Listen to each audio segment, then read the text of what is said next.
Students welcome to professor Hamees vlogs.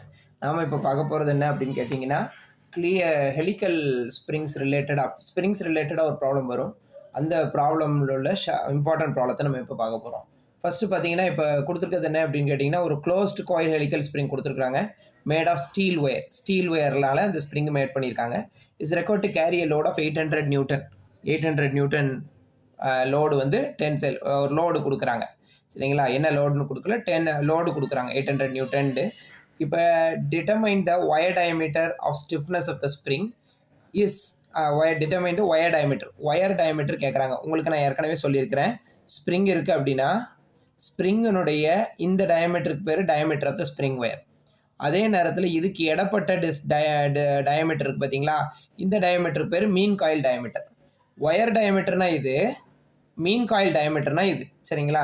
அப்போ அவங்க கேட்குறது வந்து ஒயர் டயமீட்டர் இந்த டி தான் கேட்டிருக்காங்க. So if the stiffness of the spring is 10 newton per mm, அதாவது ஸ்ப்ரிங்கனுடைய ஸ்டிஃப்னஸ் பார்த்தீங்கன்னா 10 நியூட்டன் பெர் எம்எம் கொடுத்துருக்குறாங்க. ஸோ கே வந்து ஸ்டிஃப்னஸ் ஆஃப் த ஸ்ப்ரிங் வந்து பார்த்தீங்கன்னா 10 newton per mm. Load per unit டெஃப்ளெக்ஷன்னால நியூட்டன் பெர் எம்எம் தான் வரும். அப்படி கொடுத்துட்டாலே அது வந்து ஸ்டிஃப்னஸ்ங்கிறத தெரிஞ்சுக்கணும். அந்த டயமீட்டர் ஆஃப் த ஹெலிக்ஸ் அழகாக கொடுத்துருக்காங்க பாருங்கள். டயமீட்டர் ஆஃப் த ஹெலிக்ஸ், நான் மீன் காயில் டயமீட்டர்னு சொன்னேன், இந்த கேபிட்டல் லெட்டர் டியை. அந்த டயமீட்டர் பார்த்தீங்கன்னா D is equal to 80 mm, ரைட்டுங்களா? So calculate the number of turns required. இதில் எத்தனை நம்பர் ஆஃப் டர்ன்ஸ் தேவைப்படுது அப்படிங்கிறத நம்ம கண்டுபிடிக்கணும். So G is equal to 80 gigapascal. ஜிங்கிறது வந்து பார்த்தீங்கன்னா ஷியர் மாடுலஸ் கொடுத்துருக்குறாங்க. ஸோ 80 ஜிகாபாஸ்கல் கொடுத்துருக்காங்க. அலவபிள் ஸ்ட்ரெஸ் கொடுத்துருக்காங்க. அலவபிள் ஸ்ட்ரெஸ்னால் ஷியர் ஸ்ட்ரெஸ் டவ். அப்போது 200 நியூட்டன் பெர் எம்எம் ஸ்கொயர் கொடுத்துருக்குறாங்க. ஸோ இதை தான் நம்ம வந்து இப்போ பார்க்க போகிறோம். இப்போ அடுத்து பார்த்தீங்கன்னா இதில் இதில் லோடு கொடுத்துட்டாங்க. லோடை வந்து டபிள்யூன்னு எடுத்துக்கலாம், பின்னு எடுத்துக்கலாம், உங்கள் விருப்பத்தைப்படி. இதில் டபிள்யூ நம்ம எடுத்துருக்குறோம். கேங்கிறது ஸ்டிஃப்னஸ் வந்து 10 நியூட்டன் பெர் எம்எம். அதுக்கு அடுத்து பார்த்தீங்கன்னா டயமீட்டர் கொடுத்துட்டோம். டயமீட்டர் வச்சு ரேடியஸ் கால்குலேட் பண்ணிக்கிறோம். So R is equal to 40 mm, ரைட்டுங்களா? 40 mm. ஸோ அதுக்கு அடுத்து பார்த்தீங்கன்னா இதில் பார்த்தீங்கன்னா ஜியோட வேல்யூ பார்த்தீங்கன்னா 80 ஜிகாபாஸ்கல். 80 × 10⁻³ நியூட்டன் பெர் எம்எம் ஸ்கொயர்னு போட்டுடுறோம். ஜிகாபாஸ்கலை வந்து நியூட்டன் பெர் எம்எம் ஸ்கொயரை மாற்றணும் அப்படின்னா ஒன்றுமே இல்லை, × 10⁻³ மட்டும் போட்டுக்கோங்க. அதுக்கப்புறம் tau is equal to 200 newton per mm square அப்படின்னு சொல்லி போட்டுறோம். சரிங்களா? அப்போ நம்ம ஃபஸ்ட்டு வந்து என்ன பண்ணுறோம் அப்படின்னு கேட்டிங்கன்னா, டவ்வுடைய ஃபார்முலா யூஸ் பண்ணுறோம். இப்போ பாருங்கள், டவ்வோட ஃபார்முலா நம்ம யூஸ் பண்ணுறோம். Tau is equal to 8 WD divided by pi d cube. 8 WD divided by pi d cube. So tau கொடுத்துட்டாங்க, உங்களுக்கு ஏற்கனவே தெரியும். டவ் கொடுத்துட்டாங்க, 200ன்னு கொடுத்துட்டாங்க.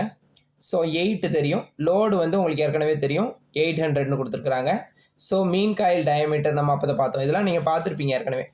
இப்போ வந்து டவ் கொடுத்துட்டாங்க, அதுக்கப்புறம் டி கொடுத்துட்டாங்க, அதுக்கப்புறம் பார்த்தீங்கன்னா லோடு கொடுத்துட்டாங்க 800 நியூட்டன்.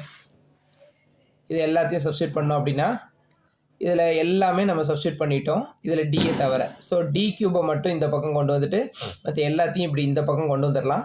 எப்படி கொண்டு வர்றதுன்னு காட்டுறேன். ஸோ இதில் டி கியூபை மட்டும் இந்த பக்கம் கொண்டு போயிருங்க. D cube is equal to 8 × 800 × 80 divided by, அதுக்கு அடுத்து இதில் வந்து பை ஏற்கனவே இருக்குது. இந்த 200 நான் கீழே கொண்டு வந்துடுறேன். இந்த 200 நான் கீழே கொண்டு வந்துடுறேன். ஸோ டியை கண்டுபிடிச்சிங்க அப்படின்னு கேட்டிங்கன்னா டி கியூப் போட்டிங்கன்னா 814.87 வருது. அப்போ D is equal to ³ of 814.87 போட்டிங்கன்னா ஃபைனலாக உங்களுக்கு வந்து பார்த்தீங்கன்னா 9.34 mm. ஸோ கிட்டத்தட்ட நமக்கு ஒரு 9 கிட்ட கிடச்சாலே தட் வில் பி ஓகே. சரிங்களா? இதில் அதுக்கு அடுத்து பார்த்தீங்கன்னா ஸ்டிஃப்னஸோட ஃபார்முலா பாருங்கள். கே இஸ் ஈக்குவல் டு, அதாவது GD⁴ சொல்லலாம், CD⁴ அப்படின்னு எழுதிக்கலாம். ஸோ அதாவது இதில் வந்து பார்த்தீங்கன்னா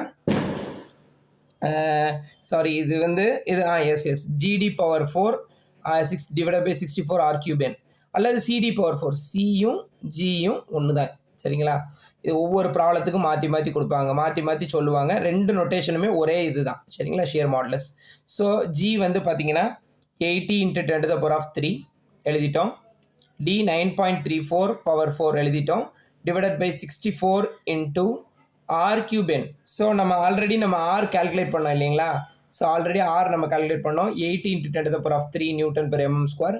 ஸோ நம்ம வந்து என்ன பண்ணிட்டோம், அப்போ rங்கிறது 80 into 80 சாரி, இப்போ இதில் பார்த்தீங்கன்னா டயமீட்டர் வந்து 80 mm பார்த்துருக்கோம் இல்லைங்களா? ஸோ டயமீட்டரை வச்சு நம்ம ரேடியஸ் கால்குலேட் பண்ணணும்னா என்ன பண்ணுவோம், டயமீட்டர் வந்து 80 mm அப்படின்னா ரேடியஸ் என்ன, ரேடியஸ் வந்து 40 mm, என்ன டிவைடட் பை 2. ஸோ அதுதான் 40 கியூப். ஸோ ஆறுங்கிறது 40 கியூப் இன்ட்டு என், என்னங்கிறது நம்பர் ஆஃப் டர்ன்ஸ் உங்களுக்கு தெரியும் சரிங்களா?